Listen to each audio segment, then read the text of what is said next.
Olá pessoal, tudo bom com vocês? Bom, essa é mais um Meridiano Lives, né? E infelizmente não teremos a participação da professora Aline, né?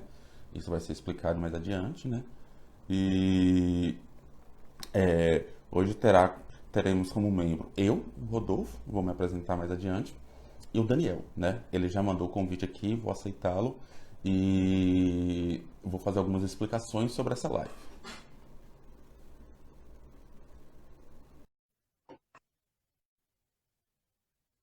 O Dani já está entrando, vamos aguardar um pouquinho. Vai conseguir. Isso, opa. E aí, Dani? Olá, tudo bom? Tudo jóia? Tudo bem. Ah, foi tranquilo agora a entrada, né? Deu tudo Sim, certo. bem mais Ah, fácil. que ótimo. É bem mais fácil, que ótimo, né? É que aquele dia o Instagram tava com problema e tal. Bom, deixa eu explicar para o pessoal o que está acontecendo, né? Na live passada que a gente gravou, tivemos alguns problemas de conexão com o próprio aplicativo do Instagram. Então, não conseguimos salvar a primeira parte da live que fizemos sobre Kaguya, sobre Naruto e tudo mais.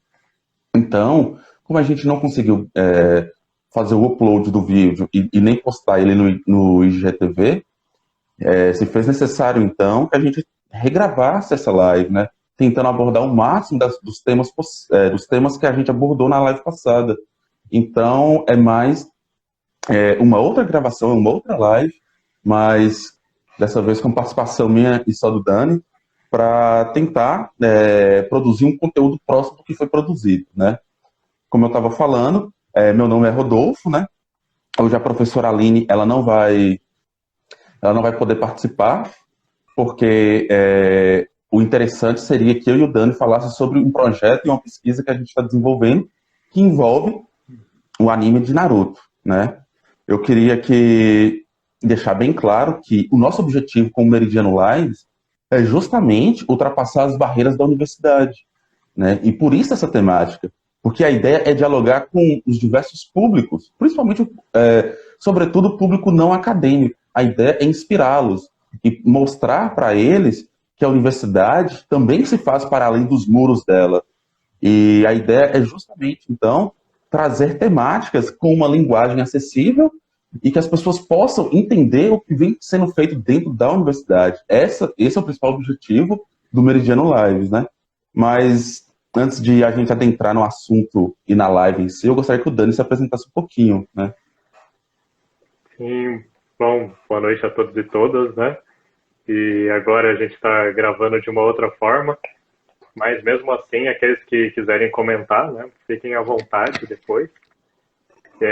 Meu nome então é Daniel Lula Costa, eu sou membro do Meridiano, atualmente sou professor da Unespar e defendi o doutorado em agosto de 2019.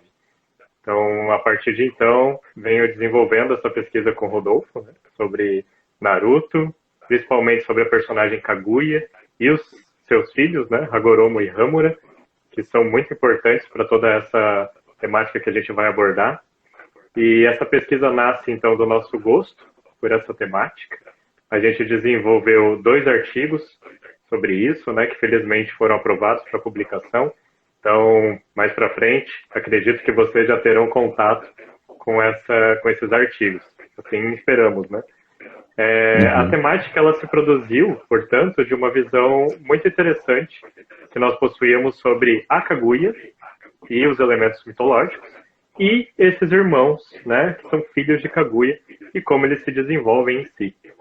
E para continuar, então, né, com esse debate, com essa questão colocada sobre a nossa pesquisa, acho que o importante é a gente, primeiramente, apresentar o que é Naruto, né? O que é Naruto Shippuden, quem é o Naruto e quais são esses personagens os quais a gente vai tratar como fonte histórica. É claro, né? A gente não pode falar sobre Naruto sem falar sobre Naruto, né? Sim, não tem outro jeito. Então, então, Naruto, né? Ele foi criado por Masashi Kishimoto, né? Que é o autor do Naruto, e foi serializado na revista semanal Shonen Jump. Não sei se eu estou falando errado, né? A pronúncia aqui, eu não sou fluente em japonês, então não sei exatamente quais são as pronúncias, mas foi criado por Kishimoto e desde 1999, sendo possível ser encontrado na versão mangá e na versão anime. Hoje, vamos dar ênfase ao anime, né? O anime, para quem não sabe, né, é uma denominação ocidental que é utilizada para se referir às animações de proveniência japonesa, né? Assim como os mangás seriam uma espécie dos HQs dos japoneses, né? Mas assim, existem diferenças bem cruciais de mangá para HQ, né? Mas não é uma discussão que faremos agora, vamos nos centrar no anime, que são essas animações, né? O nome Naruto é o mesmo do protagonista, Uzumaki Naruto. E a narrativa, ela se divide em 2 momentos. Na fase de Naruto, um personagem criança, pré-adolescente, ali por volta de seus 12, 13 anos, e na fase adulta, e na fase adolescente dele. Ele está em torno de seus 16 anos, no qual a série muda de nome, que deixa de ser só Naruto para ser Naruto Shippuden, né? E a partir dali se desenvolve a narrativa na sua segunda fase, e é onde a gente vai conseguir identificar a presença da personagem Kaguya, onde vai ser explicado, enfim,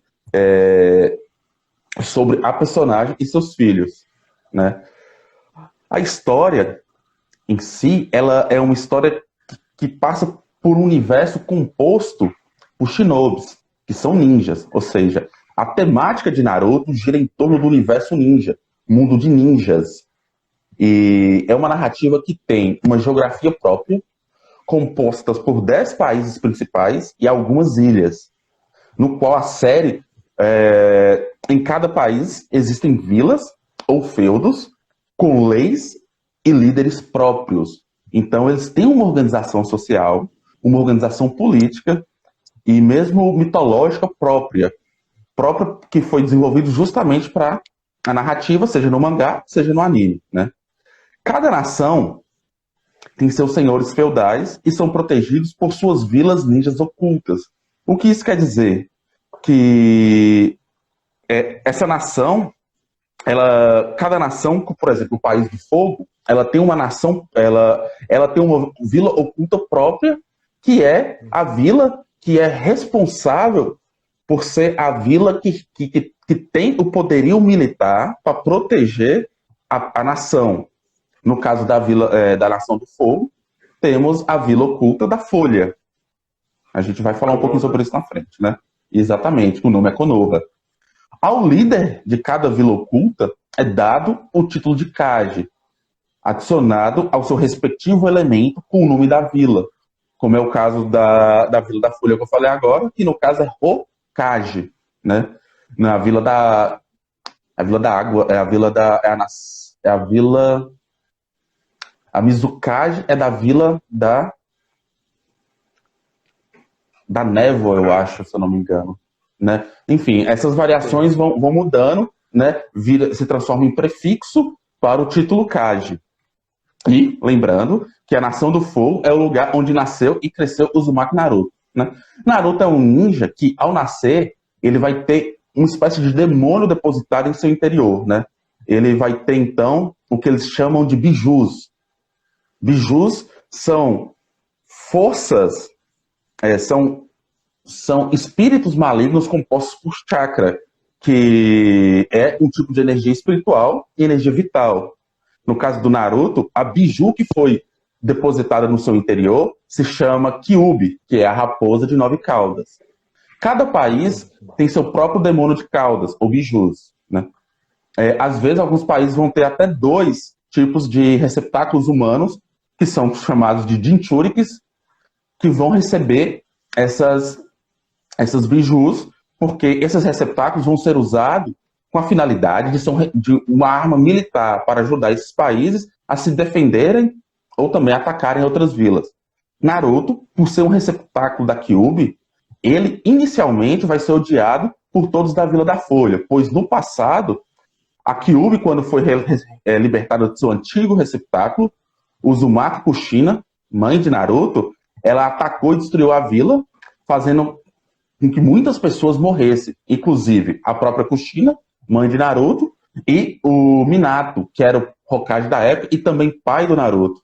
Então, a Kyuubi já era conhecida por ser uma biju extremamente raivosa, que odiava todos os seres humanos e que atacou a própria Vila da Folha, matando inclusive os pais do Naruto, né?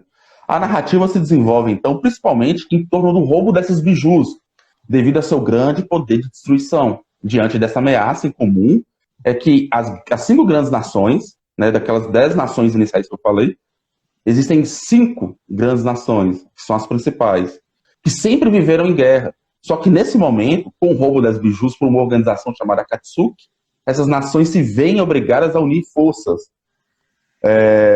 A Akatsuki, essa organização que estava reunindo as bijus, ela tem como líder o Uchiha Madara, né, que pretende, através de todas as bijus, né, fazer alguns experimentos e, principalmente, conseguir ressuscitar o antigo poder daquele que teria sido o fundador de todo o ninjutsu, a arte ninja, que é o filho da Kaguya, o Hagoromo Otsutsuki, acho que é isso, né? Exatamente. Então, o Hagoromo Otsutsuki, ele é conhecido como Rikodu Senin, filho da princesa Kaguya Otsutsuki e irmão gêmeo de Hamura Otsutsuki. Hagoromo foi o responsável por fundar o Ninshu, que mais tarde vai se transformar, devido a alguns processos de ressignificações do ninjutsu, do Ninshu, vai se transformar em ninjutsu. E o ninjutsu, arte ninja, que vai nortear todo o universo ninja de Naruto. Bom, Hagoromo, exatamente, ele vai ser aquele que vai distribuir e vai trabalhar melhor a ideia do chakra. Madara, líder da Akatsuki, quer então ter acesso aos poderes do Hagoromo através da reunião das bijus.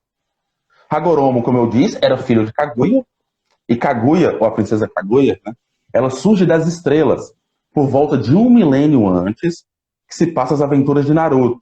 Kaguya, após comer um determinado fruto proibido de uma determinada árvore divina, ela vai ficar conhecida como a deusa coelho, porque a partir do momento que ela come esse fruto, ela vai ser também a progenitora do chakra. Ela que vai, então, ser a primeira a possuir o chakra, que mais tarde vai ser melhor trabalhado pelo seu filho Hagoromo e Hamura, né? E por isso, por ela, com esse novo poder que ela adquire, Kaguya, ela vai utilizar esse poder para acabar com as guerras existentes, no qual as guerras no qual ela estava inserida em um contexto, né? Ela estava contextualizada em uma situação de guerra, no momento que ela come esse fruto proibido, né? Ela acaba com essas guerras principalmente através de um poder que ela desenvolve, né? Que é um poder que aprisionava suas vítimas em uma ilusão, no qual essas vítimas estariam vivendo em um mundo de paz. Nesse momento que suas vítimas eram aprisionadas, elas tinham suas energias vitais drenadas pela árvore divina que Kaguya come do seu fruto proibido, e tinham então suas energias vitais drenadas, que também servia como forma de sacrifício necessário à própria árvore, que absorvia também a força do solo e da vegetação, como forma de em troca do poder que a própria árvore prestou a Kaguya. Então a árvore precisava repor esse poder. Então a Kaguya pegava as pessoas que eram contra a sua ideologia, aprisionava dentro do que no universo Naruto se chama de jutsu, né? Que é uma técnica ninja através de um ninjutsu, e chamado Tsukuyomi Infinito. E a partir desse momento, as pessoas vão ter suas energias drenadas como sacrifício para a própria árvore divina, como eu já falei. Nesse momento, Kaguya vai deixar de ser considerada uma deusa benevolente e passa a ser considerada um demônio, né? Uma deusa cruel, uma deusa da destruição. E isso vai motivar os seus filhos Hamura e Hagoromo a lutarem contra ela.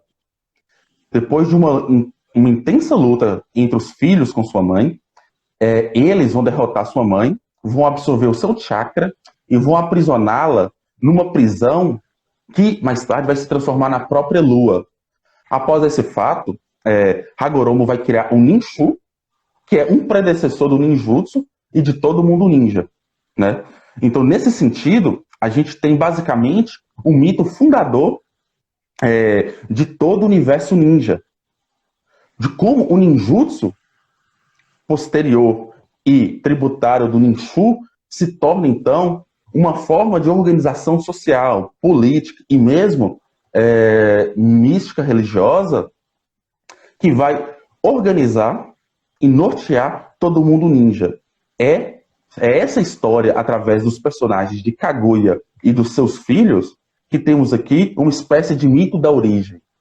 E por falar em mito da origem, que vem algumas questões, né? Mas o que é mito de fato, né? E por que a gente está trazendo essa perspectiva mitológica para fazer uma abordagem e analisar Naruto? E é sobre isso que eu pergunto o Dani e chamo ele para essa discussão, para fazer esse bate-papo, para trazer, então, essas noções, estudos sobre elementos mitológicos, né? E então eu passo para o Dani, ele vai falar um pouquinho aqui para a gente sobre isso. Dani, fica à vontade. Isso é excelente, porque a questão da mitologia, ela chama a atenção de muitas pessoas, né? Muitas pessoas se direcionam ao mito, à mitologia, mas no nosso imaginário social, cultural, nós temos uma visão de mitologia que se distancia daquilo que é o conceito em si, que seria uma mitologia mais atrelada à fantasia, a um universo de mentira, né? Que advém muito da época medieval, principalmente do cristianismo, que vai fomentar a ideia do mitos enquanto uma mentira, né? Não enquanto ficção ainda, isso é posterior, com o advento da literatura, mas todo esse mecanismo da mitologia vai passar a ser compreendido enquanto algo que transparece uma espécie de fantasia, e muitas vezes relacionado às mitologias antigas, né? E não às religiões que ainda estão atuantes. E aí é interessante de nós trabalharmos com essa concepção, porque a mitologia em si é um modo como o ser humano experimenta a vida. Então, ao invés de nós compararmos mitologia e ciência, nós temos que entender as racionalidades que estão impostas ali. Tanto a racionalidade científica quanto a mitológica. Então, no mito, nós temos uma forma de sensação de mundo, uma forma em que o ser humano se tornava mais pleno com o conhecimento, então ele estava ligado à natureza, ele não estava separado com aquela relação sujeito e objeto, né? Nós temos uma relação aqui em que o ser humano conseguia se visualizar nas coisas do mundo e visualizar as coisas do mundo em si mesmo. Então a mitologia trabalha com a experiência do ser humano com a vida e com a morte. Então a morte também fomenta esse alicerce de comunicação para entender o que é a vida. Ela não está separada. E as mitologias, elas se desenvolvem diante dessa forma de conduta que o ser humano tem, culturalmente falando. É uma oralidade que é passada adiante. Em alguns momentos ela é escrita, em outros momentos ela é colocada na pintura. Então, é uma forma de o ser humano conseguir se relacionar com o meio e difundir essas experiências para as outras pessoas. Algo que vai fundamentar principalmente o rito, né? Não é tão saliente assim a ideia, né? Se veio o mito ou se veio o rito primeiro ou que veio antes um do outro, né? Essa discussão está atrelada numa confluência entre ambos. Então o mito e o rito trabalham juntos. A partir do momento que você tem um tipo de mitologia, você já pode desenvolver um rito. Ou a partir do momento que você tem o desenvolvimento do rito, um alicerce mitológico. Então a mitologia e a ritualística, elas caminham de uma forma de entender a cosmogonia desse universo, que seria esses tipos de mitos de origem do universo, como ele se forma, o elemento de mito de origem de pessoas, personagens que estão ali colocados, e o mito escatológico, que seria aquela mitologia que visa um fim do mundo, uma ideia de reconstrução do universo, um mito de eterno retorno, né, que sempre está se modulando perante aquilo que inicia, termina e volta. Né? Sempre se renovando, uma espécie, eu gosto muito de pensar a ideia do número 3, né? Seria você ter uma origem, ter um desenvolvimento, ter uma morte e ter um renascimento. Então, o renascimento promove todo esse ciclo novamente. E o número 3, muito saliente, o Naruto também, né? Nós temos 3 personagens principais, nós temos a Kaguya e os 2 filhos, também vem o número 3 novamente. Mitologicamente falando, isso já é um elemento mítico. Então, o que a gente fez, né, desenvolveu aqui, é pensar alguns episódios do anime, principalmente o do 458 até o 463, por aí, que tem 23 minutos cada um. Pensar as imagens desse anime, como está sendo modulada, quais são as condutas dessas pessoas, como são os diálogos, né, tudo atrelado ali ao movimento dessas imagens dentro do Naruto, que está promovendo algumas memórias que estão sendo presenciadas ali enquanto elementos que desenvolvem um tipo de mitologia, uma presentificação de um passado mitológico que ainda atua nessa dimensão do elemento ali circunscrito na própria obra do anime. Então, o anime, pra gente, é uma forma de nós dialogarmos, problematizarmos, para tentar entender como que os elementos mitológicos eles emergem e acabam transbordando dessa relação.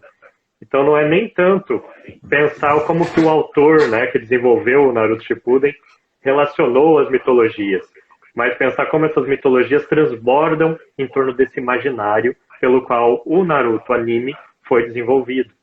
Então, essas questões tratam de outras mitologias inúmeras, e não só a mitologia japonesa, por exemplo. Mesmo que a gente tenha muitos termos atrelados a ela e que o anime se desenvolva dentro desse universo. Nós temos o Tsukuyomi, que é a deusa da lua, o deus da lua, né? Nós temos a Materaço, que é a deusa do fogo, né? A deusa do sol. Então, tudo ali está relacionado e são também provenientes de ninjutsus, né? Como o Mugente Tsukuyomi, que seria aquele da lua, que você descreveu já, que é quando a Kaguya aprisiona... Olha o spoiler. A gente já Essa é uma live de spoiler, né? Essa é difícil.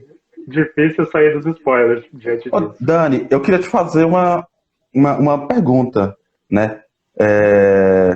Que obviamente eu já sei a resposta, né? Que a gente sempre conversa sobre isso, mas talvez seja interessante para quem estiver nos assistindo.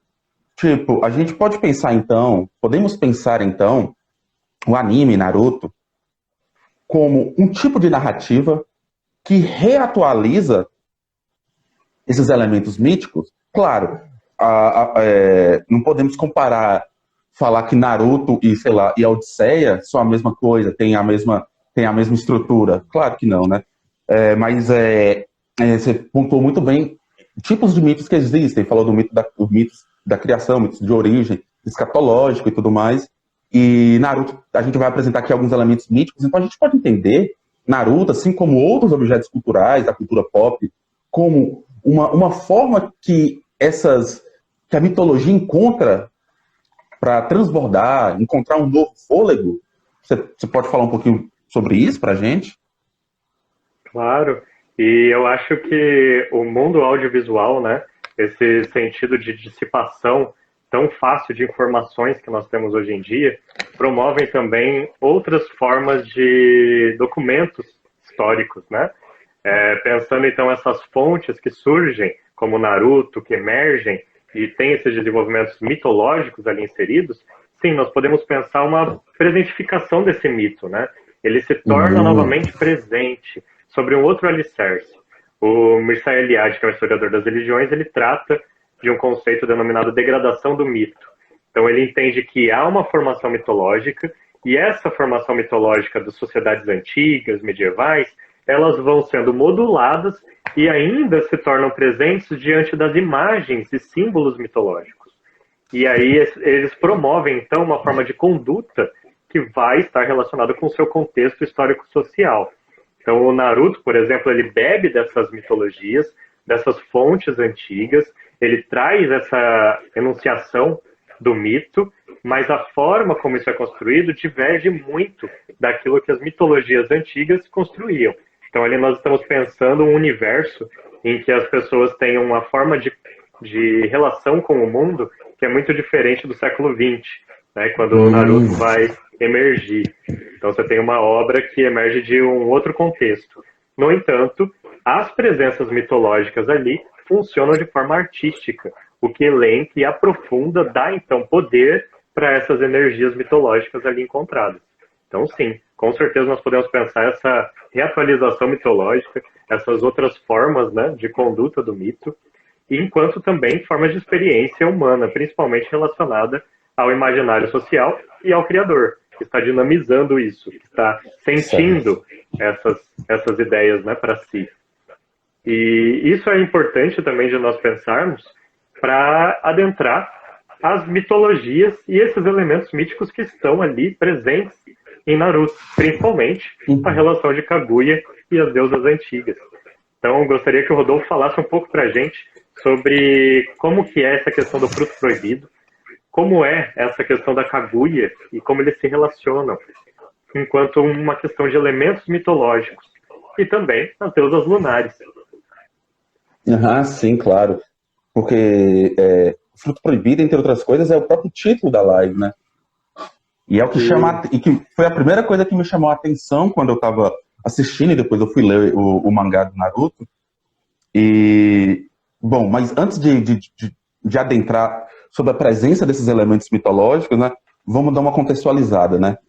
Lembrando, Kaguya come do fruto proibido da árvore divina, que se chama Shinjo, acho que é isso, né? Principalmente quando ela estava sendo perseguida pelo exército de seu companheiro, o Tenji, né? Ela por esta razão de estar sendo perseguida naquele contexto de guerra, né? Ela se sente traída pelo seu companheiro, né? Então Kaguya vai em busca dos poderes divinos contido no fruto da árvore divina para adquirir esses poderes, né? Lembrando que essa árvore era uma árvore que tinha um acesso proibido, né? Ela já existia antes de Naruto, de Kaguya chegar no próprio planeta, ela já existia, o seu acesso era proibido, porque só de chegar perto da árvore, as pessoas já tinham suas energias drenadas, né? As pessoas morriam, né? Então, mas Kaguya ignora esse tabu e vai até essa árvore, né? Essa árvore, em seus primórdios, né, ela foi cultivada com sangue de inúmeras pessoas mortas que durante as inúmeras guerras travadas pela humanidade. A árvore ficava numa região onde muitas guerras foram travadas. E o sangue, que também é um elemento mitológico, que é um elemento que é sagrado, ele que vai, então, cultivar, ou ser inicialmente, a Shinjo, a árvore sagrada, né? E a cada milênio era gerado um fruto que contém poderes sobre-humanos. Kaguya sabia dessa história, porque Kaguya tem uma relação com a árvore divina. Kaguya foi o seu clã em um outro momento que inicialmente semeava em cada planeta uma semente que se tornaria numa árvore, essa árvore que só se tornaria numa árvore ao sugar a energia do solo desse planeta e posteriormente das pessoas. Então, Kaguya vai ao planeta Terra, chega ao planeta Terra com a intenção já de comer desse fruto, coletar o fruto proibido, né? Mas ela acaba... Esse fruto, então, ele é formado, é resultado de todo esse sangue também que foi sendo sugado pela árvore. Porque o que a gente entende é que esse sangue também possui faculdades energéticas, né? Então a árvore inicialmente suga esse sangue. É o suficiente para ela se desenvolver. E mais tarde ela vai, enfim, absorver o poder, a energia vital das pessoas. Então, por esses motivos, a árvore divina era considerada como algo sagrado. Era adorada como um ser divino. E por isso também o seu fruto era proibido para o consumo das pessoas, porque sabiam que ela tinha faculdades mágicas, propriedades mágicas, né? Outro motivo, né, não só para acabar com essa guerra que a Kaguya estava contextualizada, mas a Kaguya também tem como motivação acabar com todas as guerras e conflitos da humanidade de uma maneira geral, porque nesse caso ela estaria munida, teria poderes para isso, né? Mas o que isso tem a ver com elementos mitológicos?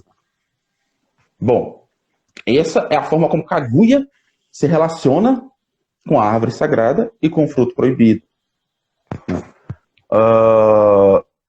Mitologicamente falando, em diversas narrativas mitológicas existe a presença de alguma árvore sagrada ou divina, e seu fruto, por vezes, também proibido. Então podemos aqui sinalizar a existência, por exemplo, da Yggdrasil, na mitologia germânica, que nesse caso simboliza o cosmos, né? A mitologia germânica, que a gente vai falar um pouquinho mais detidamente lá na frente. Também a árvore sagrada existe dentro de uma tradição mesopotâmica, exprimindo a vida. Em mitologias relacionadas ao Antigo Testamento, ela significa a sabedoria. E também na Índia e no Irã, ela tem um significado de juventude.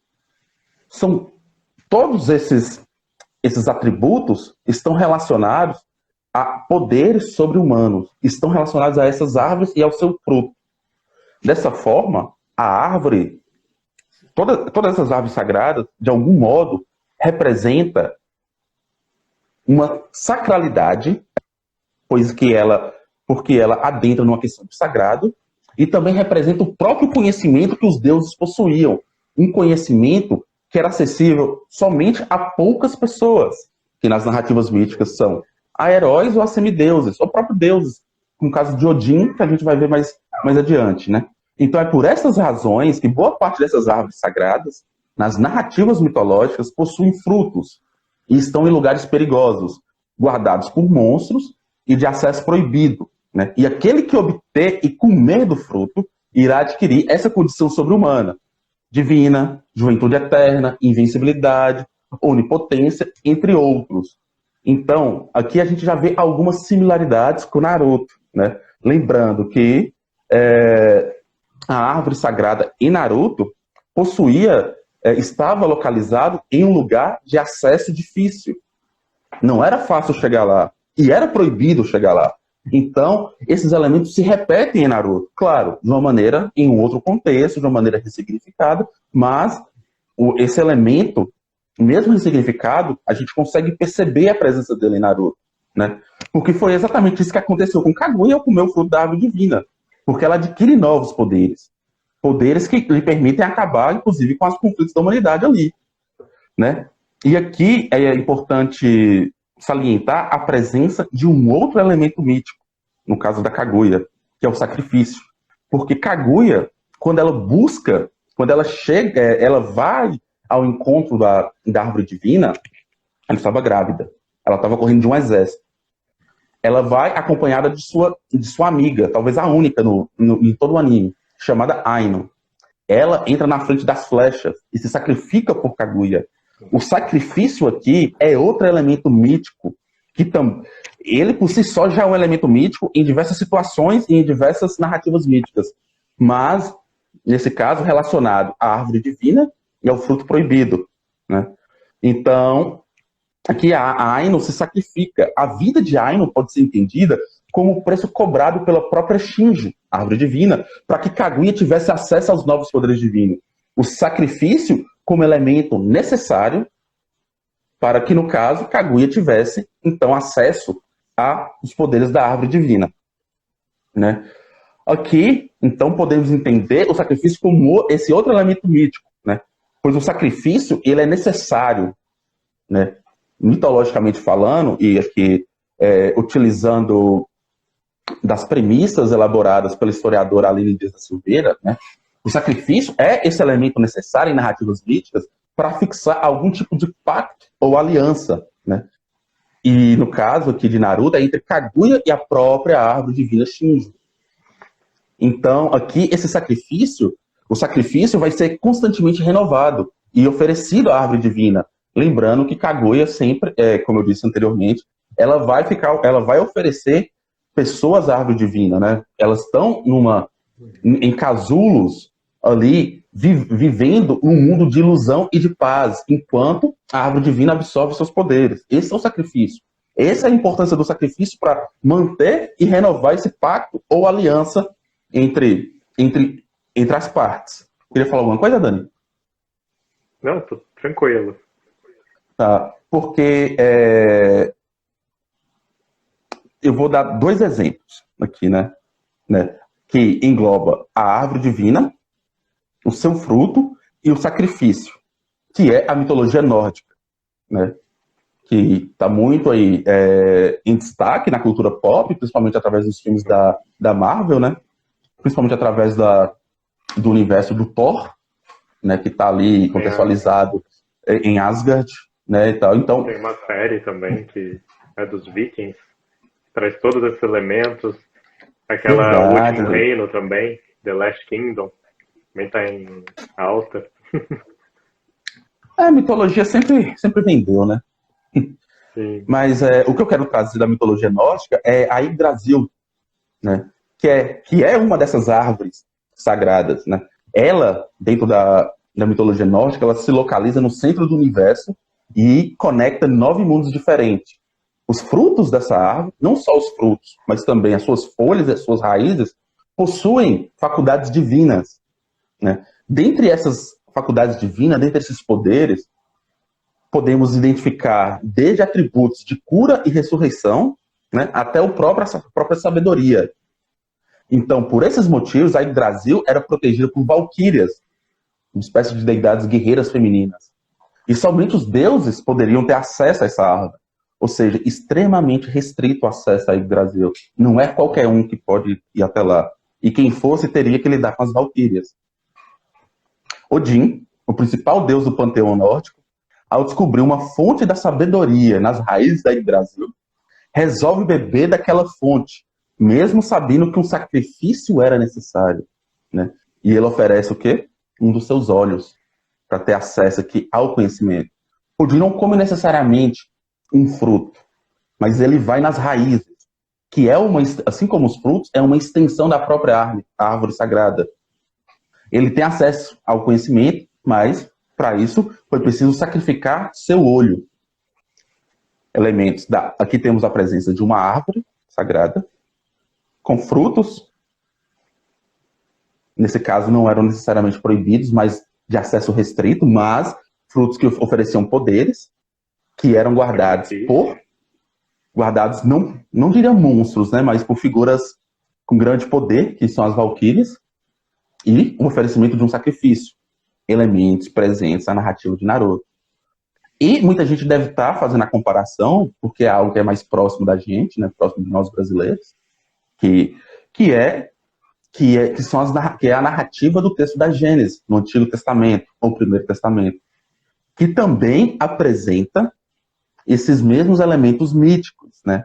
Se você for lá no texto da Gênesis, eu acho que no capítulo 3, eu não vou lembrar exatamente, né? Mas o que se sabe é que Yahvé, o Deus Yahvé, que é o Deus da tradição judaica e cristã, ele vai plantar no Jardim do Éden, no Oriente, uma árvore, né? E dessa árvore, ele fala que ela vai possuir um fruto, e o fruto era o único que o homem e a mulher, no caso Adão e Eva, não poderia ter acesso, né? E Yahvé fala que eles poderiam comer de todas as árvores do jardim, mas da árvore do conhecimento do bem e do mal não poderiam comer, porque no dia em que dela comerás, terás que morrer, né?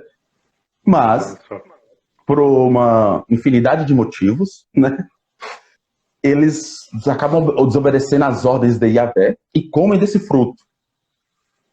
O casal imediatamente vai ser expulso do paraíso e vão passar a depender do esforço do trabalho para sobreviver. Entendemos aqui que o sacrifício se configura nesse esforço do trabalho para sobreviver. Porque até então eles eram coletores daquilo que vai, enfim, fazer parte do imaginário como paraíso, né? Não precisavam trabalhar, precisavam plantar, não precisavam caçar. Eles só colhiam.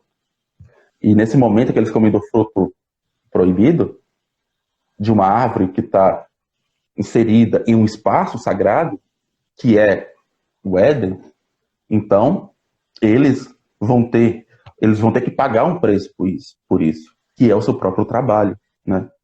Então, nessa passagem bíblica, existe a presença de uma árvore sagrada, um fruto proibido com potencialidades divinas e o sacrifício como elementos míticos semelhantes às imagens que envolvem Kaguya em Naruto Shippuden, né? Esse é um dos elementos que eu e o Dani conseguimos identificar em Naruto Shippuden. Existem outros elementos, né? Por exemplo, podemos perceber Kaguya como um ente sobrenatural. O Dani mencionou o Mircea Eliade, né? E eu retomo o Mircea Eliade. O que é um ente sobrenatural? Segundo Eliade, um ente sobrenatural são personagens míticos, são divindades.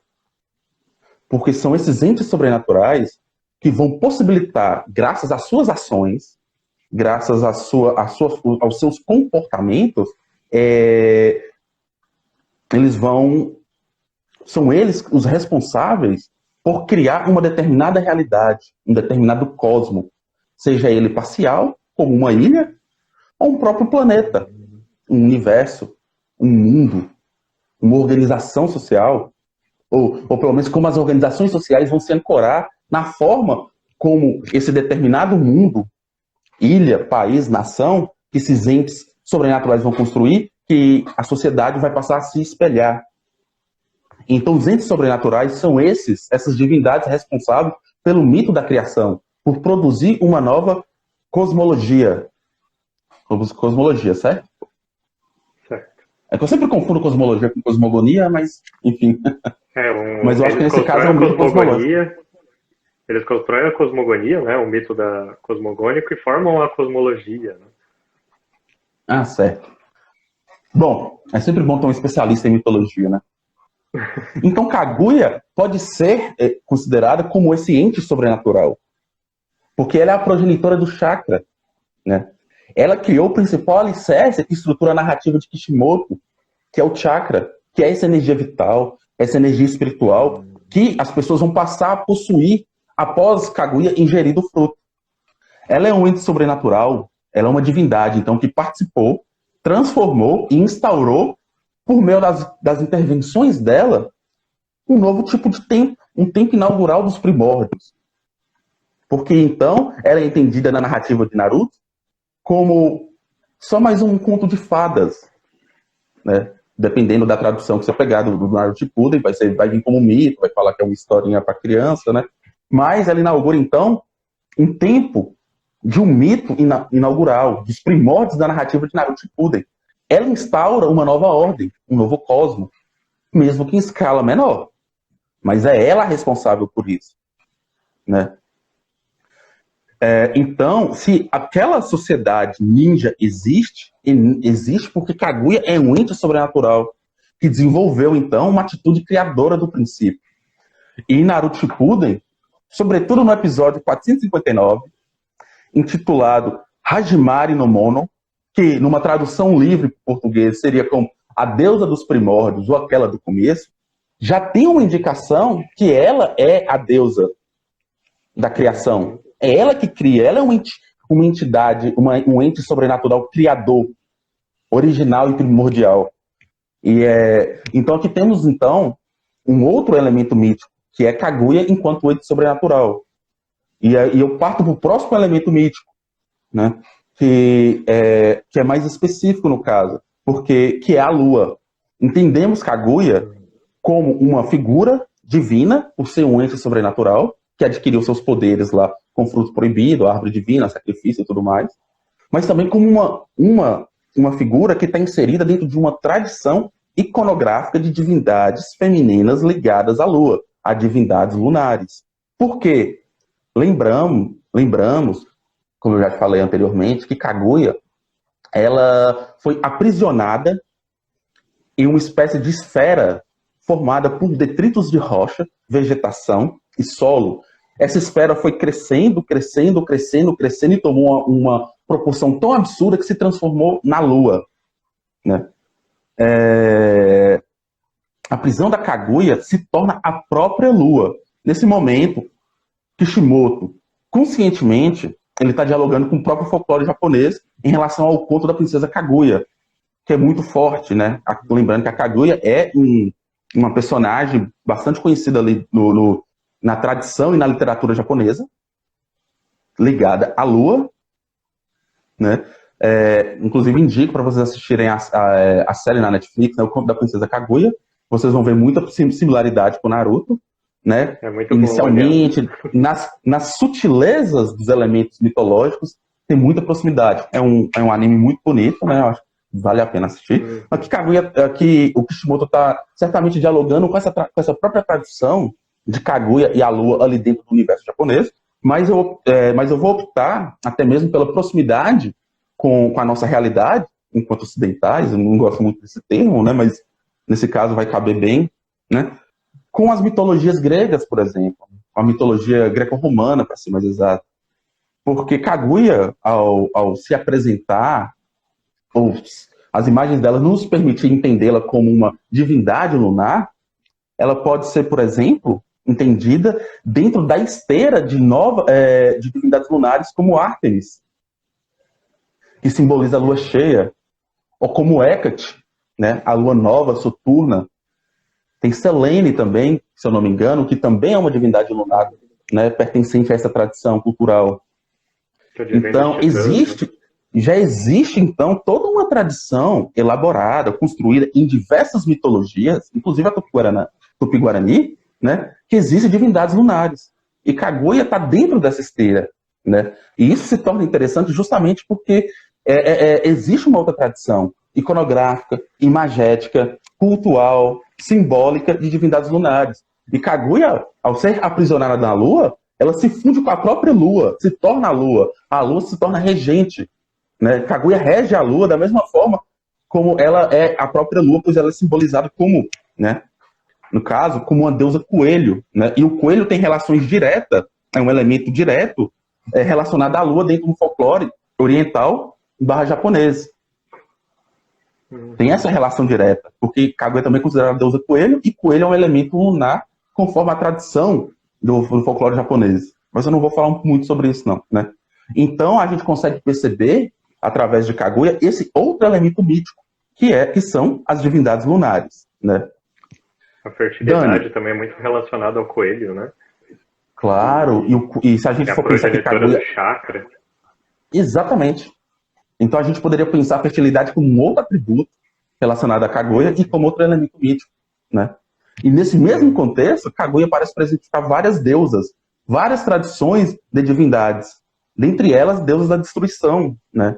E sobre as deusas da destruição, que está no contraponto de Kaguya como um ente sobrenatural de deusa criadora, né?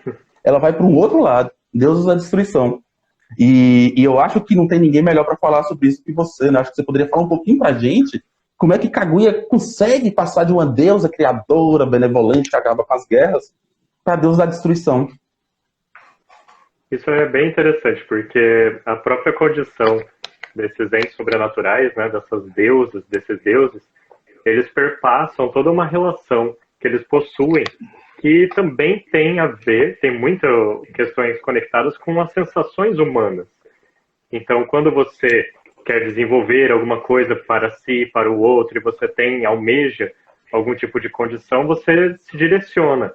Então, você pode ter ali atitudes que as pessoas podem visualizar como boas, altruístas, né, simpáticas, mas que isso não tira de você a possibilidade também de ter raiva, de sentir uma energia, né, muito forte dentro de si, que possibilita um aspecto destrutivo.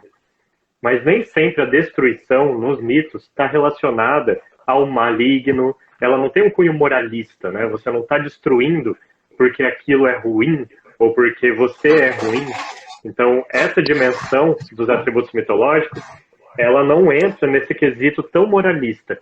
Ela é atribuída diante de uma forma, de um aspecto em que os deuses e as deusas possuem também relações, sensações que são um pouco diferentes dessas relações de cunho dualista, bipolar, né? Essa polaridade. Então, o que é o bem e o que é o mal.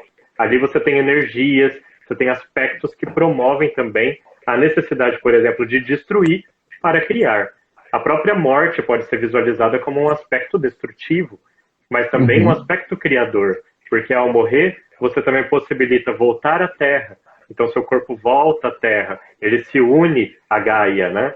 A deusa Gaia em si, e você está ali imerso na volta, no retorno da origem, que seria a Mãe Terra. E aí você promove uma outra relação com o cosmos, até morrer novamente. Então você tem um sentido cíclico também, que advém dessa visão. E isso é interessante porque a destruição ela é muito comum aos mitos.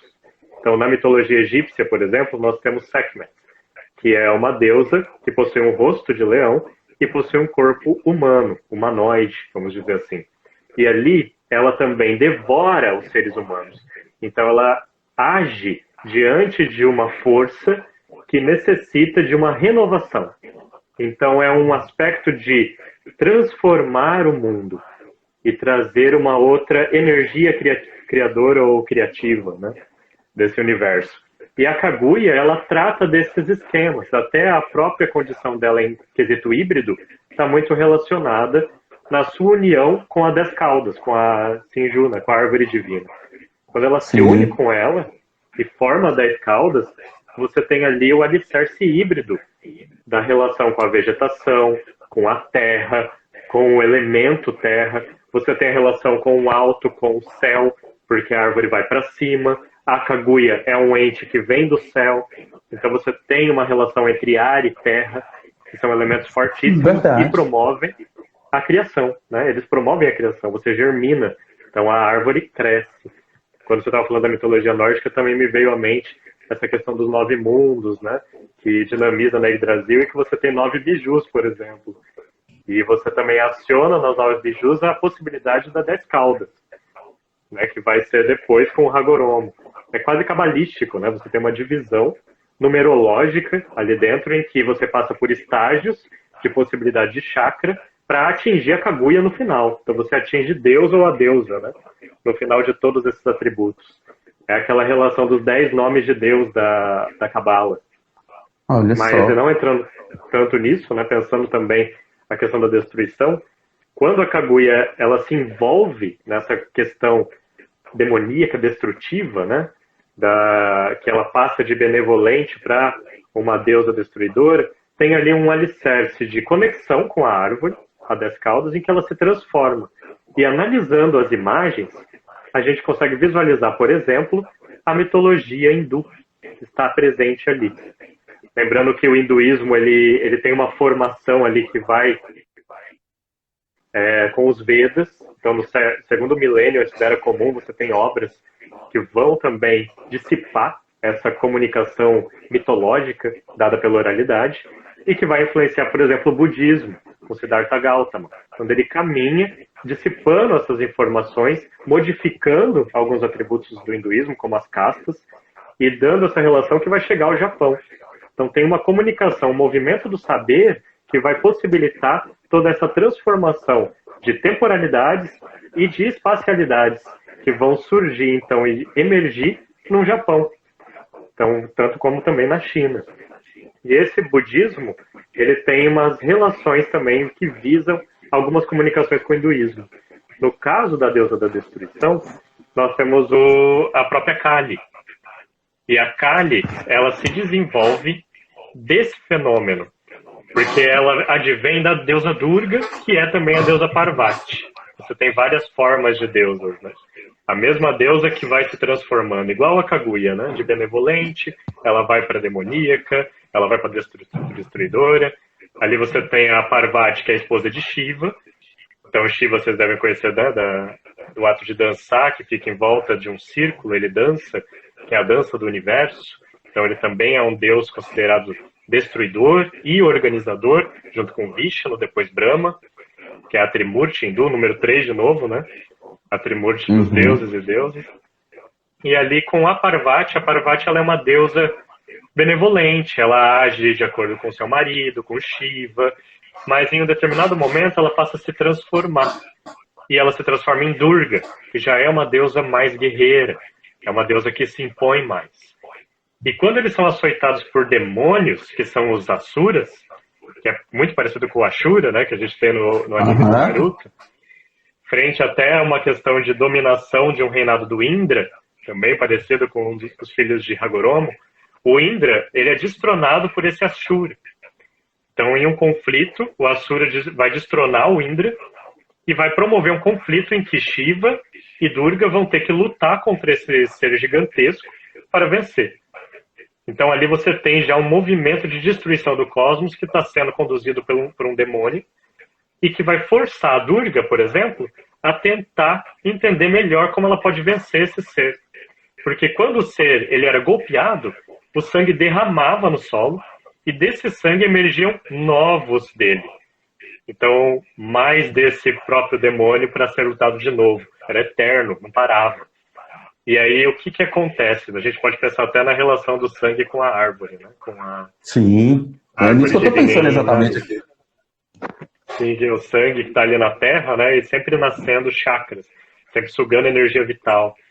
E aí, essa Durga, ela se transforma, então, na deusa Kali. Então, é uma deusa escura, com vários braços, mais ou menos 4, às vezes 10, e ela tem espadas, ela fica com a língua de fora, ela fica muito nervosa e começa, então, a girar e destruir esse ser, só que com uma estratégia. Quando ela corta ele, quando ela corta a cabeça desses demônios, ela já lambe o sangue que está caindo. Então, ele não cai no solo. E ela fica atônita. Esse sangue, que é uma energia vital, passa a fazer com que ela sempre tenha sede de mais sangue. E ela continua, então, essa obra. E o Shiva se assusta. Ele pede para ela parar, mas ela não para. Aí o Shiva resolve se deitar. Ele fala, bom, vou me deitar para eu não ser cortado por essas lâminas. E a Kali continua, até que ela olha para baixo e vê seu marido deitado. Aí ela para e volta para Durga. Então esse momento é muito interessante, porque nós temos, né, se analisarmos as figuras, nós temos a Kaguya, como deusa da destruição, que está com a árvore divina. Ela está surgindo com o pôr do sol, a árvore com vários braços, a árvore não, a 10 caudas, com vários braços em si. E também embaixo dela, nós temos o Tenji, que é marido da Kaguya. Muito parecido com a relação de Kali. Kali dança, cortando as cabeças, com o pôr do sol atrás, vários braços, e embaixo dela, Shiva, que é o seu marido. Então, toda uma energia, uma cintilação de imagens acaba surgindo ali e possibilita memórias de entrelaçamentos mitológicos que a gente pode visualizar tanto na personagem Kaguya, quanto também com a deusa Kali, com deusas da destruição, pensando todo esse alicerce de conexão para compreender quais são esses elementos mitológicos ali presentes. E tem vários outros, né? Nós temos também os irmãos gêmeos, por exemplo. Pois é, eu ia entrar justamente nisso. Você está falando sobre essas características da Kaguya, a gente já falou e tal, né? Ela como progenitora do chakra, ela então como uma ente sobrenatural, mas seus seus filhos, têm participação também fundamental, né? No desenvolvimento do próprio chakra e na distribuição dele para os demais, principalmente o Hagoromo, né? Um dos motivos que ele vai ser entendido como um deus ninja, né? Um deus shinobi, né? E fala um pouco então sobre os irmãos nesse mesmo contexto de elementos mitológicos presentes em Naruto Shippuden. Isso é bem interessante, porque eu até falei os irmãos de Kaguya, eu acho, né? Mas são os filhos dela, né? Os filhos de Kaguya, eles que são irmãos. E o interessante dos irmãos gêmeos ou dos irmãos deuses ou deusas é que eles possuem sempre um tipo de polaridade, mas não uma polaridade que está dividida entre bem e mal, mas uma polaridade que pode ser assistida e pode ser sentida na regularidade da natureza. Então, as estações do ano, o inverno frio, então denso, mais escuro, o verão quente, mais claro, mais brilhoso, então você tem o sol alaranjado e você tem o inverno mais escuro, mais arroxeado. Né? Essas questões, elas são muito presentes em mitologias de estações do ano, por exemplo. E você tem, na questão dos deuses e da irmandade ali, uma polaridade ligada, por exemplo, ao que o taoísmo traz, né, de uma concepção religiosa chinesa, relacionada ao Yi Yang, que não seria necessariamente aqueles que dissipam a questão do que é a noite, do que é o dia, do que é o masculino, do que é o feminino, mas são princípios... Dani, desculpa te cortar aqui. A gente tem 20 segundos restantes, certo? Então vai. Acho que a gente... Então, vai se encerrar e a gente volta imediatamente, certo? Perfeito. certo? Porque o Instagram tem esse limite de tempo e tal, então vai encerrando, né? E eles avisam faltando 30 segundos, agora sim. Aí você fala, você continua de onde você parou, não esquece. Né? O vídeo encerrou, como tinha avisado ali na primeira parte da live, e a gente vai dar continuidade, né? O Dani estava começando a falar sobre a questão do mito dos irmãos.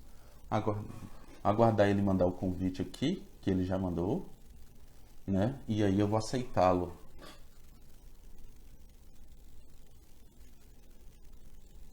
Ok? Tá conectando, vamos aguardar um pouquinho.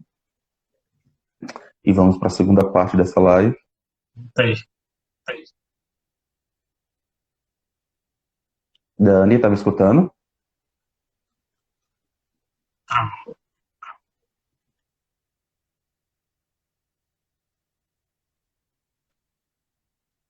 Foi? Oi, agora foi. Deu uma travada. Tranquilo. Então, E aí? voltamos então para a questão dos irmãos, né? E isso é bem Exatamente. interessante, né? Porque nós teremos essa questão de claro, escuro, né? Sol, lua, muito presente, por exemplo, no Naruto, com o Hagoromo e o Hamura, que são esses filhos de Kaguya. Então eles vão simbolizar ali tanto o Hamura, que seria a lua, né? E o Hagoromo, que seria a terra. Então uma energia assim ligada ao claro e ao escuro. Isso é muito presente nas questões mitológicas. Então, alguns dos mitos que nós selecionamos, por exemplo, vou falar de alguns deles, trazem alguns elementos mitológicos que podem ser associados. Um desses mitos, por exemplo, é o de Rômulo e Remo, que a maioria das pessoas deve conhecer, né, diante da questão do mito de origem de Roma, como Roma se surgiu, como que ela foi atribuída diante de uma formação de irmãos que provém de uma relação divina. Então, esses irmãos, por exemplo, que eles estão presentes ali em narrativas do século III antes da Era Comum até o século I depois da Era Comum, então nós temos Plutarco, nós temos Tito Livio com a história de Roma, que vai falar um pouco desse mito. Nós Sim. temos irmãos, então, que nascem do deus Marte com a Rhea Silva, que é uma humana. Eles copulam, né, numa violência, né, sexual entre o deus Marte e ela engravida, então, de irmãos gêmeos.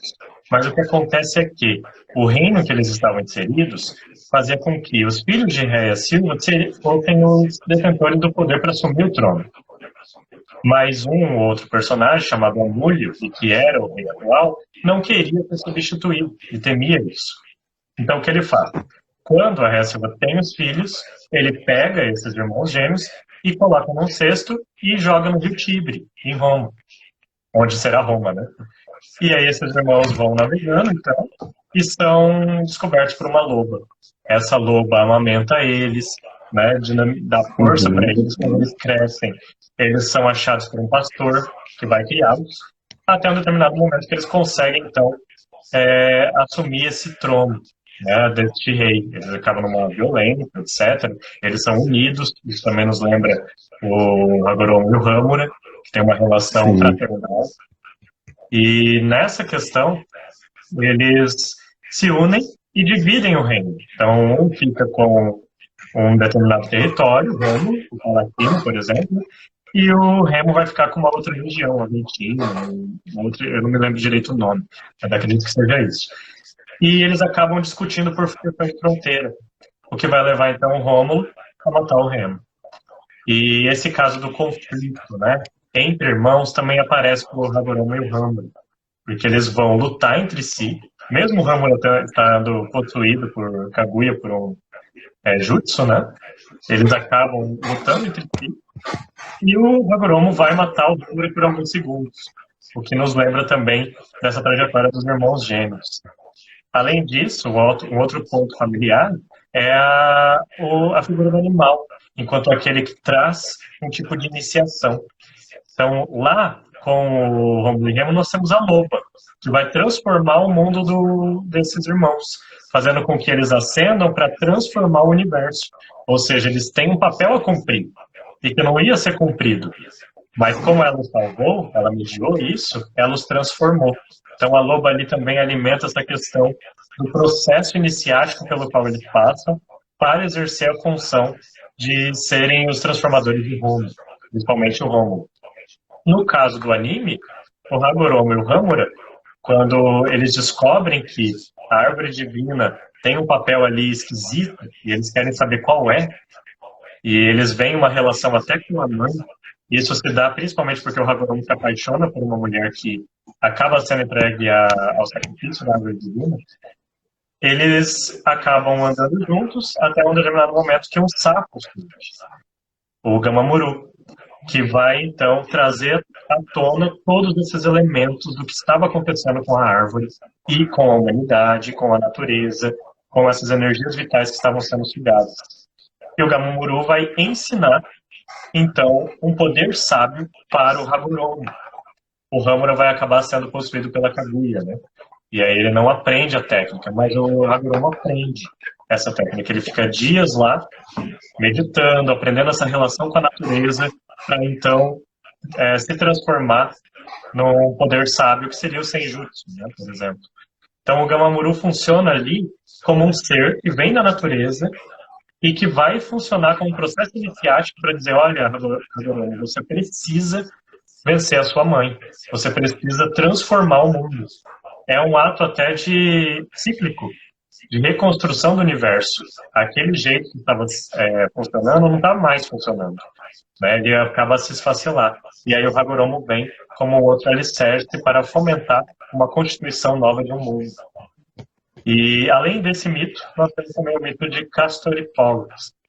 Castor e Pólux são irmãos gêmeos da mitologia grega. E eles são, então, produtos, filhos, né? Eles são conhecidos como Dióscuros, filhos de Deus, né? Filhos de Zeus, por exemplo.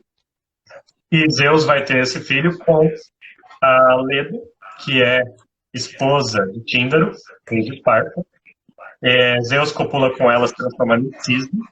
Então ele vai até ela e ele vai copular, colocando, né, a semente. Né? Zeus faz muito isso até com Perseu, por exemplo. E ali nascem os irmãos gêmeos. Esses irmãos, Castor e Pólux, eles têm também umas visões distantes, né, relacionadas, por exemplo, ao trabalho.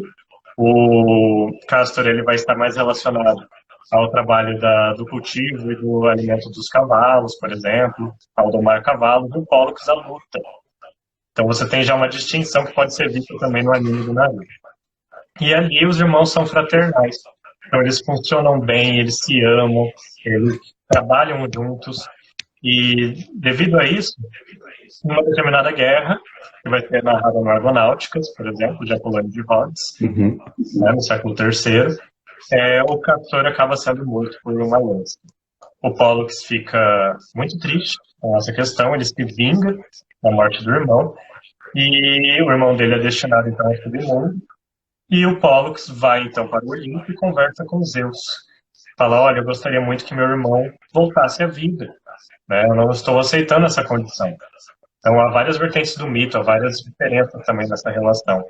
Mas o que ele pede para os Zeus, então, porque Zeus não podia interferir, né, no reino de Hades. Então o Pólux pede para Zeus dividir a imortalidade dele. Fala, por favor, Zeus, divida a minha imortalidade para com o meu irmão, sob algumas condições, e a gente pode, então, viver, né, juntos novamente. E Deus fala, olha, eu posso fazer isso, mas vocês não vão viver por muito tempo juntos, vai ter um período. Então, dividindo a sua imortalidade, o Castor vai ficar na Terra e você vai ficar no Olimpo, no céu. E quando o Castor for trocar com você, vocês vão passar sobre a constelação de Gêmeos. E aí Zeus, como presente a essa fraternidade dos irmãos, faz o signo de Gêmeos. E isso é muito interessante. Então, para finalizar, esse é o mito, então, de Castor e Pólux, por exemplo. Enquanto o Dani não entra, eu vou tentar responder algumas questões, né? Eu lembro que, antes de encerrar o tempo, foi perguntado como é que nossas orientadoras, ou como é que o orientador reagiu ao tema, né? Bom, Naruto não foi exatamente o tema de nossa pesquisa, né? Mas foram nossas pesquisas que nos permitiram identificar em Naruto essas questões e elementos mitológicos, né? quando a gente falou com nossa orientadora, a professora Aline, eu e o Dani, nós dois somos orientandos dela, ela foi super receptiva. E aí, Dani, eu só estou explicando para o pessoal aqui como é que foi a recepção da Aline com o tema, né? Aí eu estou explicando que Naruto não é necessariamente o tema de nossa pesquisa, né? Mas foram nossas pesquisas que permitiram identificar em Naruto esses elementos mitológicos, né? E falando que quando a gente falou com a Aline, que a gente ia falar sobre Naruto, ela super apoiou, né? E falou, estou muito curiosa para saber o que vocês descobriram, o que vocês conseguiram enxergar em Naruto. E nesse bate-papo, ela sempre trazia ideias, e super comprou a nossa proposta. Mas a Aline, como orientadora responsável, que falou, vocês têm que embasar, né? Vocês têm que ter um referencial teórico, tem que ter uma metodologia razoavelmente satisfatória para poderem trabalhar isso, né? E a Aline, então, ela comprou essa ideia, né? Ela sempre foi muito aberta a trabalhar com esse tipo de fonte, com outras fontes, né? Sempre muito antenada com uma história que se possa fazer para além das fontes tradicionais. Então, Dani, só para concluir, acho que para a gente falar um pouco também em relação a algumas perguntas das pessoas, né? Aí você podia concluir para a gente o que você estava falando, porque me pegou de surpresa também. Eu tentei te avisar, mas já era tarde. Eu também. E aqui, não sei o que aconteceu, mas tentei dos outros celulares, enfim, foi uma confusão. Estão me ouvindo, né? Tá me ouvindo? Sim, tá tudo certo. E, então, eu estava falando do mito de Castor e Pollux, né? Eu acho que uma relação possível entre esse mito e também a questão do Naruto é justamente a ideia que nós teremos com o Hagoromo, enquanto aquele mais próximo do Sol, né, da luz, e também o Hamura, como aquele mais próximo da Lua, é a cor mais arrojada em Shibaku Tensei, que é para fazer o selamento da Kaguya, que é uma espécie de ninjutsu, né? No caso, ele tem aquela presença do arroxeado, né? Então, nós temos uma visão que está relacionada nesse Shibaku Tensei a essa união dos dois polos, dessa polaridade, muito presente também em Castor e Pollux. Castor é aquele que está na Terra e o Pollux é aquele que está no céu. Então, o Hamura vai morar na Lua, enquanto o Hagoromo fica na Terra para difundir a religião pacífica do ninjutsu, do Ninshu, né? Bom, nessa relação, então, do claro e escuro, né, que dimensiona essa temática, com o Shibaku Tensei, por exemplo, você pode pensar o Hamura que vai para lá e o Hagoromo que fica na Terra. Então tem uma relação muito próxima com o mito de Castor e Pollux, que é o mito do signo de Gêmeos. E além dessa mitologia, eu acho que nós podemos também pensar uma relação muito intensa entre a morte e o sono, ou Thanatos e Hypnos, que é muito conhecido na mitologia grega. Então é aquele que o Hypnos, que é o deus do sono, e o Thanatos, que é o deus da morte. Nós temos uma relação muito forte entre o ato de dormir e o ato de morrer. Isso é muito passado na mitologia, porque a gente consegue enxergar até no nosso imaginário social. Quantas vezes a gente não fala, ele descansou, agora é o momento dele descansar em paz, é o momento em que ele dormiu eternamente. Essas questões transmitem essa mensagem de que sonhar pode estar relacionado à morte.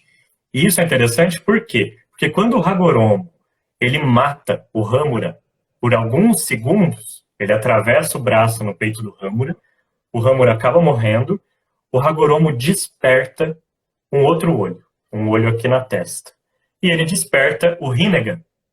O Rinnegan também é um dojutsu, que seria uma técnica, né, de estratégia de magia relacionada ao olho, em que ele pode, então, ter variados tipos de técnica para controlar chakras, para controlar outros seres. Então, o Rinnegan é um dojutsu muito forte no mundo de Naruto. No caso, então, quando ele revela, quando ele desperta isso se desperta por quê? Porque ele viu a morte de um ente querido muito próximo. Algo similar ao Mangekyou Sharingan, que também é despertado com a morte de alguém, ou vendo alguém morrer, ou estando ativamente matando alguém. E esse ato da morte com o sono possibilita que o Hagoromo, quando ele mata, ele veja a morte, encare a morte, quase como a si mesmo, porque é o irmão gêmeo dele. Ele vê no irmão alguém como ele. E aí, quando isso acontece, é como se ele se matasse. E ele desvela a revelação soteriológica da salvação, dos aspectos do conhecimento supremo, por meio do Rinnegan. Então, o Rinnegan aparece. Isso a gente conhece como o terceiro olho, né? Nos conhecimentos mitológicos, as pessoas revelam o terceiro olho quando elas têm essa conexão que vai além do material, que se promove mais no espiritual. Então, ali é uma relação entre o Thanatos e o Hippias, que são irmãos gêmeos também. Além disso, nós temos uma outra mitologia, que prometo que vai ser a última nesse raciocínio, que é a de Caim e Abel. Caim e Abel, né, tem uma relação que já foi explorada pelo Rodolfo, que eles provêm da mãe Eva, junto com Adão, do pai Adão, e eles se desenvolvem depois que Eva e Adão comem do fruto proibido. Então tem uma relação forte até nesse sentido. Caim e Abel, quando eles nascem, eles vão produzir ou praticar feitos muito diferentes. Caim vai estar mais relacionado ao plantio, à colheita, ao fruto, enquanto Abel vai estar mais relacionado à questão do pastorear ovelhas, por exemplo. Então são duas técnicas diferentes. Sempre lembrem-se do Hagoromo e Hamura, como eles também tinham técnicas diferentes. O Hagoromo, por exemplo, ele tinha técnicas como o Rinnegan, que ele vai despertar, enquanto o Hamura tinha técnicas como o Byakugan, que é também o dojutsu do olho. Então tem essa questão de diferença entre eles. O que acontece com Caim e Abel? Em um determinado momento, eles resolvem dar um presente para Yahvé, para Deus. E Caim dá, então, frutos que ele colheu, enquanto Abel dá uma ovelha, já que ele estava condicionado a pastorear elas. E Yahvé prefere o presente de Abel, prefere a ovelha, o que causa um ato de ciúmes no irmão, em Caim. Ele fica com raiva de Yahvé olhar para Abel e ter esse prazer com o presente oferecido. E ele decide, então, enganar Abel, levá-lo e matá-lo. Então, quando Caim mata Abel, nós temos um outro desenvolvimento, né? Yahvé vai punir Caim para ficar vagando pela terra, etc. Tem várias interpretações sobre essa questão mitológica. E a gente pode enxergar isso no Hagoromo e no Hamura. A divisão de técnicas, a diferença, claro e escuro, o conflito entre irmãos. Então, lembrando que o Hagoromo vai matar o Hamura, mesmo que seja por alguns segundos. Então, você tem ali a presença dessa mitologia. E a gente pode pensar também nos filhos de Hagoromo, né, que seria o Indra e o Asura. Eles também desenvolvem técnicas diferentes. O Asura é mais próximo, por exemplo, de um trabalho em equipe, de uma relação mais amigável, ele sempre está mais no coletivo, não consegue trabalhar muito bem o chakra, tem que se esforçar sempre muito. A gente vê muito isso no Naruto, né, que é a reencarnação do Asura.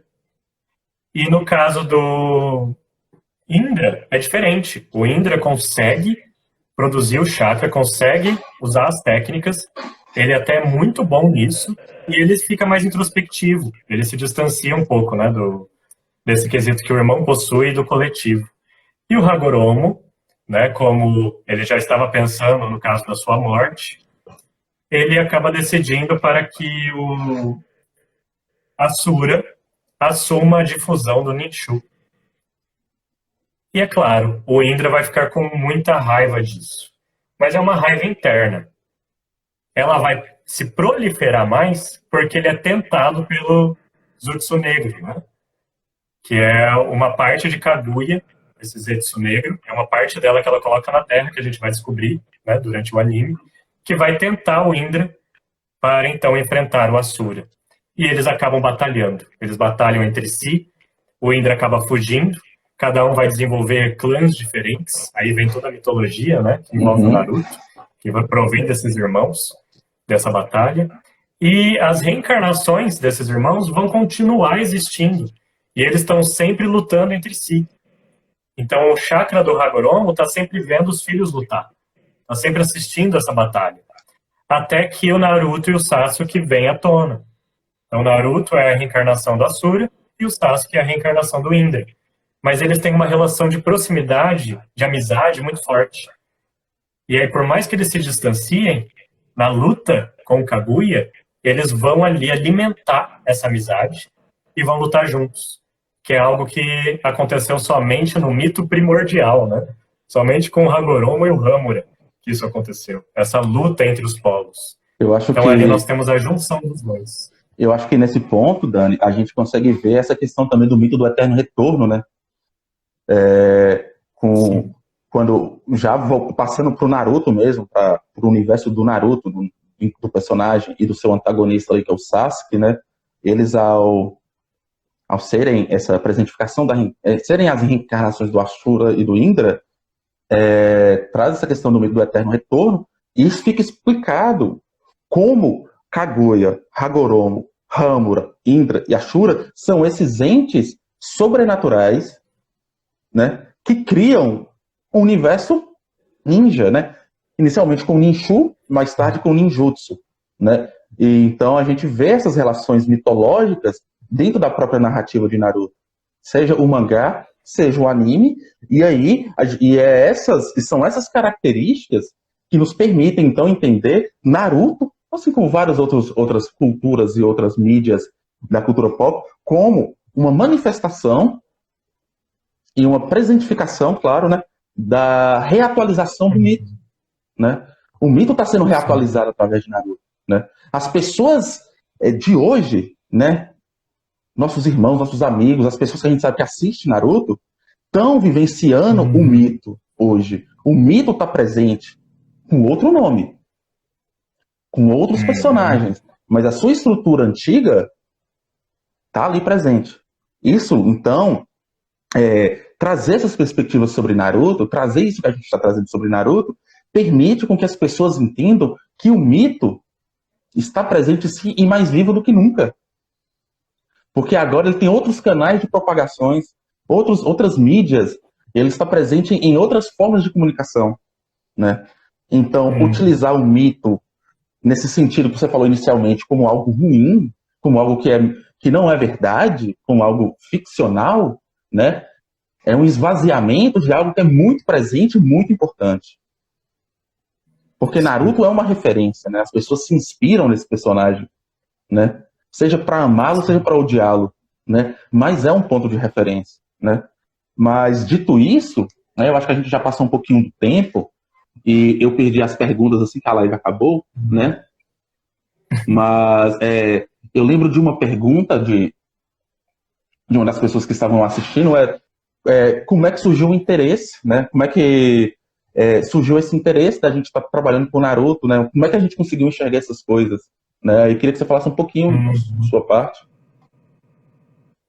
Sim, esse interesse, primeiro, ele surge porque a gente gosta de Naruto, né? Tem um gosto inicial. E segundo é que, com os estudos, né, banhados nessa mitologia, nessas considerações, né, eu participo aqui de um laboratório de estudos em religiões e religiosidades na Universidade de Maringá. A gente pensa também essas questões desde o início da graduação. Então, para a gente assim, a gente consegue enxergar esses elementos mitológicos, pensar nas fontes de onde eles provêm, ou que podem prover, né? Nem sempre a gente vai se direcionar para o caminho que é apresentado, mas vai à base crítica, conhecimento em torno disso, para que a gente possa também criticar essas fontes e visualizar o que elas estão emanando. O que ali é silenciado, mas também é presenciado. Tem algumas coisas que não aparecem, tem outras que aparecem, né? Algumas mitologias são selecionadas, algumas imagens arquetípicas, né, como a gente poderia dizer, essas imagens mitológicas, elas saltam temporalmente, vão sobrevivendo, ou uma supervivência, né, ou uma presença sempre emanada por esses saltos temporais, para chegar, então, nesses interesses que vão nos impulsionar.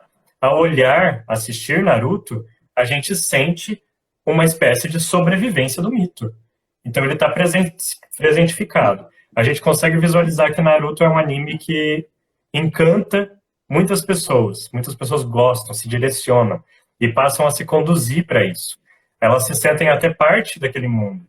Elas começam a visualizar as condutas do Naruto e pensar, nossa, uma pessoa que sempre sofre, que sempre é tida como perdedora, e agora ela está subindo, ela está conseguindo pensar a sua vida porque ela tem vontades, desejos. Mas isso não quer dizer que ele não vai errar. Ele erra, ele cai, ele sofre. Isso daí mostra também uma jornada do herói, que é também muito presente nos mitos, e que o Joseph Campbell tem uma obra, né, sobre isso, O Herói de Mil Faces, em que todo esse esquema vai sendo pensado para então ter o corpo do que seria essa jornada. Então acho que o interesse para pensar provém dessa relação de proximidade com o objeto de pesquisa, que é algo que as pessoas temem um pouco, né? Mas é uma proximidade, a gente gosta, a gente está entrelaçado a isso.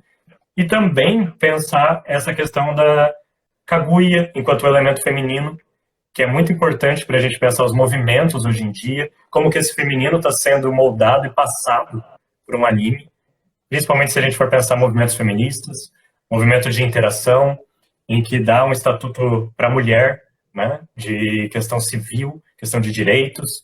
Então, como isso é passado, a relação com o masculino, como que ela é passada, tudo isso traz sintonias para a gente pensar que nós não podemos nos distanciar desses animes e dessas figuras audiovisuais. A gente tem que se aproximar para tentar compreender como que a sociedade está trabalhando com eles. Certo, certo. Dani, acho que a gente já extrapolou nosso tempo, né? Eu vou responder aqui também e já vou despedir do pessoal, vou encerrar, né? Mas antes respondendo, porque essas motivações do Dani são muito próximas da minha, né? É óbvio, eu já assisto Naruto, depois eu fui ler os mangás há muito tempo, né? Por pouco não foi tema de minha tese de doutorado, né? Mas com a proximidade, ingressei na UFSC, né? A professora Aline aceitou me orientar e com as discussões que o Meridiano foi desenvolvendo em relação à longa duração, em relação a questões sobre Idade Média e Antiguidade, e sempre tendo esse trânsito de interdisciplinar com outras disciplinas, e principalmente as leituras, me permitiram, quando eu fui reassistir Naruto pela 1000ª vez, encontrar, então, em Naruto elementos que se repetiam e estavam presentes em outras mitologias.